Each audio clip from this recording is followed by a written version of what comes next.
बिस्मिल्लाहिर्रहमानिर्रहीम। अस्सलाम वालेकुम नाज़रीन, आपका मेज़बान अली हुसैन जी बात करनी है। IMF डेलीगेशन पाकिस्तान में आया हुआ है और मुख्तलिफ शोबों से, मुख्तलिफ इदारों से वो कंटेक्ट कर रहा है, उनसे रिपोर्ट ले रहा है, उनसे मुलाकातें कर रहा है। जैसे कि सुप्रीम कोर्ट ऑफ पाकिस्तान के चीफ जस्टिस याह्या अफरीदी से भी उनकी मुलाकात हुई है और मजीद हुकूमत वक्त से भी मुलाकात, फिर अपोजिशन से भी मुलाकात होने जा रही है। क्या डोजियर तैयार किया है इमरान खान साहब ने जो IMF को दिया जाना है, और क्या lollipop chief justice Yahya Afridi साहब की जानब से दिया गया IMF को? क्या हुकूमत वक्त जो इस टाइम फार्म 47 की प्लास्टिक वाली शलवारें पहन के और बैगर कांट भी चूजर जो है वो लॉलीपॉप दे चुका है IMF को?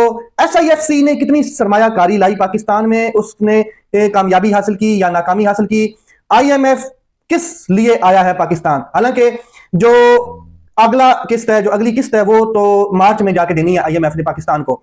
तो पहले पाकिस्तान में आने की वजह क्या है? तो मैं आपको बता दूं कि बेसिकली IMF पाकिस्तान में आया है ये चेक करने के लिए, ये रिपोर्ट लेने के लिए, ये तहकीकात करने के लिए कि पाकिस्तान क्या अब इस काबिल रहा है कि अगर हम इसको मजीद पैसे देते हैं तो ये हमें वापस करेगा? क्या क्रेडिबिलिटी रहेगी ये इदारों की? क्या हुकूमत के पास इस टाइम क्रेडिबिलिटी है कि वो नेक्स्ट जो किस्त है उसके पैसे हमें वापस देगा, या हमें वो देनी चाहिए या नहीं देनी चाहिए? इसके ऊपर वो मुकम्मल अपनी रिपोर्ट तलब करने आया है, एक रिपोर्ट बनाने आया है। तो वैसे तो IMF किसी भी मुल्क में जहां पर वो पैसे देता है तो वहां पर जब जाता है उनका डेलीगेशन तो वो अपोजिशन से मिलता है। तो अपोजिशन जो होती है वो हुकूमत का कच्चा चिट्ठा खोल के डेलीगेशन के सामने रख देती है कि जनाब ये अब हुकूमत है और ये इसके करतूत है। लेकिन पाकिस्तान में डेलीगेशन ने मुलाकात की सबसे पहले हुकूमत से, और हुकूमत ने उनको लॉलीपॉप दिए। हुकूमत ने उनको कहा है कि आप जिस जिस इदारे से पता करना चाहते हैं पता करें, जहां जहां हमारी जो मतलब के काविशें हैं, जो जदोजहद है, जो इदारों में हमने इस्लाहात की हैं, वहां पर जाकर उनके चेयरमैन से जाके आप रिपोर्ट तलब कर सकते हैं। ये पहली दफा हुआ है कि चीफ जस्टिस ऑफ पाकिस्तान से, सुप्रीम कोर्ट ऑफ पाकिस्तान के जो चीफ जस्टिस हैं याह्या अफरीदी से IMF डेलीगेशन जा मिला है। हालांकि वजीर आजम या हुकूमत जो होती है उसकी इजाजत के बगैर IMF का डेलीगेशन किसी भी इदारे के साथ नहीं मिलता है, किसी भी इदारे के चेयरमैन के साथ नहीं मिलता है। लेकिन इस बार ये हुकूमत, आपको पता है, 47 वाली लास्टिक वाली शलवारें पहन के बैठी है और ये हुकूमत इतनी लेटी हुई है IMF के सामने, इतनी लेट गई है कि इसने किसी को नहीं रोका और खुद कह रही है कि जाके चेक करें, हमारी रिपोर्ट्स बनाएं, अच्छी रिपोर्ट्स बनाएं, और जो मजीद आगे हमें आपने हमारे कशकोल में सिक्के डालने हैं वो जल्दी जल्दी हमें मिल जाएं। आपको पता होगा कि कुछ अर्सा पहले ये खबरें चल रही थी, मुस्लिम लीग नून के हलकों से ये चल रही थी, ख्वाजा आसिफ साहब के बयान आपके सामने है कि मुल्क डिफॉल्ट हो चुका है, हुआ नहीं है बल्कि हो चुका है, होने वाला नहीं है बल्कि हो चुका है। इस तरह की खबरें आपने सुनी, लेकिन हुआ क्यों नहीं? मैं आपको ये बता देता हूं कि कुछ चाइना ने हमारे कशकोल में पैसे रखे हुए हैं, कुछ सऊदी अरब ने रखे हुए हैं। ये कब का डिफॉल्ट हो चुका होता अगर ये रूल ओवर ना किया जाता? ये रोल ओवर कर देते हैं दोनों कंट्रीज पैसों को और इनको मजीद मोहलत मिल जाती है, जिसकी वजह से UAE देख लें, वो भी इनको चंद सरमायाकारी के ख्वाब दिखा देता है और कुछ सरमायाकारी के लिए पैसे भी दे देता है, जिसकी वजह से पाकिस्तान डिफॉल्ट नहीं हुआ बल्कि उसके किनारे पे ही खड़ा है, ना आगे निकल सका है ना पीछे निकल सका है। अब मैं आपको बता दूं कि IMF डेलीगेशन आया, इमरान खान साहब ने अडियाला जेल से जो एक पैगाम दिया है वो भी मैं आपके सामने रखता हूं, और IMF के लिए जो पैगाम है वो बड़ा अहम है। इमरान खान साहब ने अपने वकला से मुलाकात की अडियाला जेल में। इमरान खान को चीफ जस्टिस और IMF के दरमियान जो मुलाकात हुई है उससे आगाह किया गया।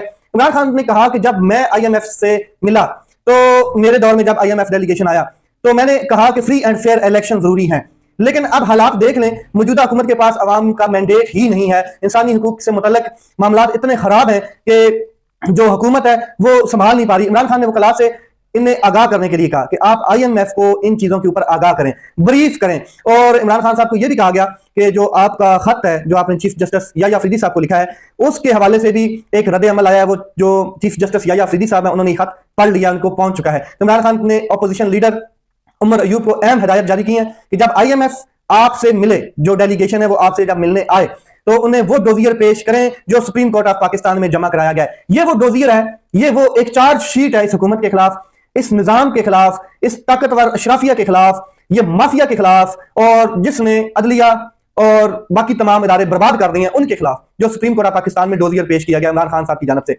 वो डोजियर बहुत लंबा है, बहुत लंबे सफात का, 360-70 सफात है, एक बुक है।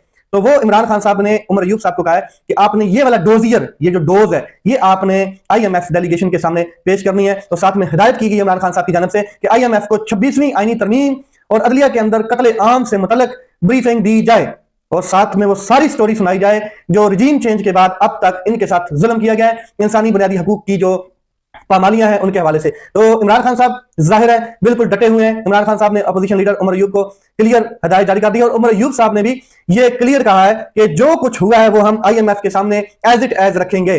जो IMF है वो अब इसी किस्म की रिपोर्ट लेकर जाएगा।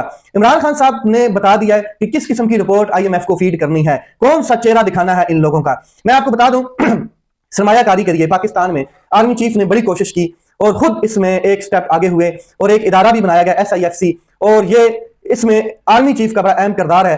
और वो चाहते थे कि SIFC जो है इसमें तमाम पाकिस्तान में जितने जो सरमायाकारी के लिए लोग आएंगे या कंट्रीज शमूलियत करेंगे वो मेरे अंदर इस GHQ के अंदर काम करेंगे। GHQ के अंदर ये अदारा काम कर रहा है। तो इसके ऊपर उमर अयूब साहब ने बड़े अहम सवाल उठाए नेशनल असेंबली में। मैं आपको बता देता हूं कि कौन सी सरमायाकारी आई है पाकिस्तान में। अगर सरमायाकारी आ रही है दूध की नहरें, शहद की नहरें, तो हमें भी दिखाई जाए। दिन ब दिन महंगाई बढ़ती जा रही है, लोगों के कारोबार ठप हो चुके हैं। उमर अयूब साहब ने SIFC में कहा है कि कौन से काबिल लोग बैठे हमें बताया जाए। ये एक अजदा है, ये एक स्नेक है, एनाकोंडा है, और इन लोगों की तनख्वाहें कितनी है, बड़े अहम सवाल। इनकी काबिलियत क्या है, इनकी तालीम क्या है, क्या ये मारे माशियात हैं, क्या इकोनॉमिस्ट हैं, ये जानते क्या है मुल्क के जो इकोनॉमी की सिचुएशन है, इनको पता क्या है, इनकी काबिलियत क्या है, ये बड़ा अहम सवाल है। और अब तक कितनी सरमायाकारी पाकिस्तान में आई है बताया जाए, जवाब दें। जीरो बेटा, जीरो जवाब है इनके पास कि कोई सरमायाकारी नहीं आई, सिर्फ और सिर्फ लॉलीपॉप आए हैं, इंपोर्टेड लॉलीपॉप। अब आगे चलते हैं। याह्या अफरीदी के साथ जो मुलाकात हुई है IMF डेलीगेशन की, उसका थोड़ा सा जायजा मैं आपके सामने रखता हूं, लेकिन उन्होंने इमरान खान साहब के हवाले से बात की है, वो बड़ी जरूरी है। इमरान खान ने जो हमें खत लिखा है उसमें जो वो चाहते हैं वो आर्टिकल 184 की शिक 3 से मुतल्लिक है। मैंने कमेटी से कहा कि खत का जायजा लेकर फैसला करें। इमरान खान का खत जजेस आईनी कमेटी को भिजवाया है, वो तय करें, और ये मामला आर्टिकल 184 की शिक 3 के तहत आता है। ये इसीलिए हमने इसे आईनी बेंच के सामने भेजा है, आईनी बेंच इसे देखेगा। ये चीफ जस्टिस याह्या अफरीदी साहब ने सहाफियों से गुफ्तगू करते हुए ये बात की है। साथ में उन्होंने कहा है कि मुझे वजीर आजम साहब का भी खत आया, वजीर आजम को अटॉर्नी जनरल के जरिए सलाम का जवाब भिजवाया, वजीर आजम को पैगाम दिया कि इनके खत का जवाब नहीं दूंगा। अपोजिशन लीडर से भी राब्ता किया, वजीर आजम और अपोजिशन लीडर को सुप्रीम कोर्ट में मदऊ किया है, वो आएंगे तो हम बैठ के अदलिया की इस्लाहात के बारे में बात करेंगे। तो IMF क्या चाहता है, किस किस्म की गारंटी चाहता है अदलिया से, ये आप सुने। ये वो गारंटी है जो IMF मांग रहा है। IMF को बताया गया कि आप बेहतरीन वक्त पर आए हैं। IMF वफ्द को अदालती रिफॉर्म्स, नेशनल जुडिशियल पॉलिसी से आगाह किया गया। IMF वफ्द ने प्रोटेक्शन ऑफ प्रॉपर्टी राइट्स के हवाले से तजवीज दी हैं। मैंने वफ्द को बताया कि हम तजवीज देंगे, हाई कोर्ट्स में जल्द समाअत के लिए बेंचेस बनाएंगे। मैंने वफ्द से ये कहा कि जो आप कह रहे हैं वो दो तरफा होना चाहिए। डेलीगेशन ने कहा कि हम पाकिस्तान में गैर मुल्की सरमायाकारी का तहफ़्फ़ुज़ चाहते हैं। मैंने वफ्द से ये कहा कि हमें अदलिया के लिए आर्टिफिशियल इंटेलिजेंस चाहिए। यानी कि जो गारंटी मांग रहा है IMF वो बिल्कुल क्लियर है। वो कहता है कि जो गैर मुल्की सरमायाकार हैं उनके लिए हमें यहाँ पर प्रोटेक्शन चाहिए, हमें उनकी सेफ्टी चाहिए, उनकी सरमायाकारी किन हाथों में महफूज भी है या नहीं महफूज, ये हमें क्लियर किया जाए। साथ में याह्या अफरीदी साहब ने एक और आगे बात की है। मैंने जजेस से कहा कि सिस्टम को चलने दें, सिस्टम को ना रोके। मैंने कहा कि मुझे जजेस लाने दें, मैं जस्टिस मियां गुल हसन औरंगजेब को सुप्रीम कोर्ट लाने का हामी हूं। मेरे भाई जजेस जो कॉर्पोरेट केस करते थे वो आजकल केसेस ही नहीं सुन रहे। यानी कि ये जनाब चीफ जस्टिस साहब भी कह रहे हैं कि हमें टाइम दिया जाए, हमें थोड़ा सा वक्त दिया जाए, सिस्टम को चलने दिया जाए। तो ये तो इमरान खान साहब को डील हुई है, जो जुनैद अकबर साहब ने मीडिया पर कहा है कि जनाब 2 साल के लिए सिस्टम को चलने दिया जाए, 2 साल के लिए, उसके बाद आपके केसेस माफ, आपके ऊपर से सख्तियां खत्म और सब कुछ खत्म। तो आखिर में सवाल ये भी किया गया कि जस्टिस मोहसिन अख्तर कियानी जो है उनके हवाले से कि क्या वो सुप्रीम कोर्ट ऑफ पाकिस्तान में आ रहे हैं या chief justice Islamabad high court बनने जा रहे हैं। तो इसके ऊपर चीफ जस्टिस ने कहा कि क्या तैनाती हो गई है, अगर नहीं होगी तो फिर आप मुनासिब होगा कि आप इंतजार करें। IMF ने एक और बड़ी चीज मुस्तरद की है। IMF ने डिमांड की थी कि अपने सरकारी अफसरान के असासे डिक्लेयर करें, मजीद मोहलत की दरखास्त की गई कि हमें मजीद मोहलत दे दें। तो IMF ने उड़ा के रख दी दरखास्त। IMF ने बिल्कुल क्लियर कहा है कि तकनीकी वफ्द की जो काबीना डिवीजन वज़ीर आज़म ऑफिस वज़रा खजाना और वज़ारत कानून के जो हुकाम से होने वाली मुलाकात है उसमें ये क्लियर बात की है कि हमें जो आपके सरकारी अफसरान है किसी शोबे में भी बैठे हैं, कोई भी ताकतवर इदारा है, उनके असासों को डिक्लेयर किया जाए। अब हलाल के असासे हों तो 1 आध घंटे में भी डिक्लेयर हो सकते हैं, अगर हराम के असासे हों तो वो उनको मैनेज करना पड़ता है, फिर टाइम चाहिए होता है कि हमें टाइम दिया जाए, हम इनको मैनेज कर लें तो फिर हम डिक्लेयर कर देंगे। ये जनाब पाकिस्तान तहरीक इंसाफ और अपोजिशन जितनी है उनका आज इजलास अहम तरीन एलामिया उन्होंने जारी किया है।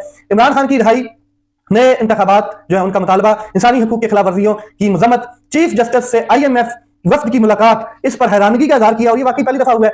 और रवाबत बढ़ाए जाएंगे, चैलेंजेस से निपटने का एक SOP तैयार की जाएगी। इसके बाद APC जो है वो बड़ी जो एक कॉन्फ्रेंस है वो बुलाई जाएगी, ऑल पार्टी कॉन्फ्रेंस, और नेशनल एजेंडा ड्राफ्ट करने के लिए स्टीयरिंग कमेटी जो है उसको कायम किया गया और ये आज का इलामिया जारी कर दिया गया। अब यहाँ पे आपको एक जोक सुनाता चलूं, जोक बड़ा अहम है। जो जनाब आली राना सनाउल्लाह साहब वज़ीर आज़म के मशीर, उन्होंने कहा है कि सुप्रीम कोर्ट ऑफ पाकिस्तान के 2 सीनियर जजेस के खिलाफ रेफरेंस दायर करने पर गौर कर रहे हैं। जस्टिस मुनीब अख्तर और जस्टिस मंसूर अली शाह साहब, ये इनको भाते नहीं है, वरना अब आज चीफ जस्टिस मंसूर अली शाह साहब होते। और इसी तरह मोहसन अख्तर कियानी साहब भी इनको नहीं भाते हैं, इनको सूट नहीं करते हैं, इनकी कॉल्स का जवाब नहीं देते हैं, इनके साथ चलते नहीं है। वो आइन और कानून के साथ चलते हैं, वो आइन की बालादस्ती के लिए काम करते हैं, वो इंसानी हकूक के साथ चलते हैं। उनकी जो स्ट्रगल है, जो फैसले हैं, उनमें बिल्कुल क्लियर है कि इंसानी हकूक की पामाली नहीं होनी चाहिए और आइन और कानून की बालादस्ती होनी चाहिए। जनाब ऐसे ही इन्होंने पहले भी काम किया था और एक जज इस्तीफा देकर चला गया, जस्टिस एजाजुल हसन साहब, और एक जज के खिलाफ इन्होंने रेफरेंस दायर करके काजी फायजी साहब ने उनको उड़ा के रख दिया। तो ये है जनाब वो लॉलीपॉप, ये है वो हुकूमत, और ये हुकूमत की है चाल चलन। जनाब बात बड़ी सादी सी है कि कंट्रोल हो चुकी है हर चीज, बस आईएमएफ को ये बताना नहीं चाहते। आईएमएफ को ग्रीन गार्डन दिखाए जा रहे हैं, सब्ज बाग दिखाए जा रहे हैं। आप अपोजिशन के साथ जब आईएमएफ डेलीगेशन बैठेगा तो फिर जो ग्रीन गार्डन है वो मौसम खजा में बदल जाएंगे। अपना ख्याल रखें, अपने भाई के इस चैनल का ख्याल रखें। पाकिस्तान जिंदाबाद।